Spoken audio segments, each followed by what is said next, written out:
Labą rytą, šiandien pasidalinsiu superinę velykinę mankštą, tai visus su šventom Velykom. Turim pradžių kobra stretchus, atliekam su giliu kvėpavimu, kiekvienoje pozicijoje, atliekam bent 10 pakartojimų.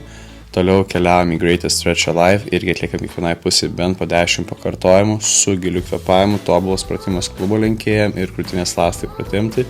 Ypatingai, jeigu tenka daug vairuoti, kaip man ypatingai vakar, ar tiesiog sėdit ofise.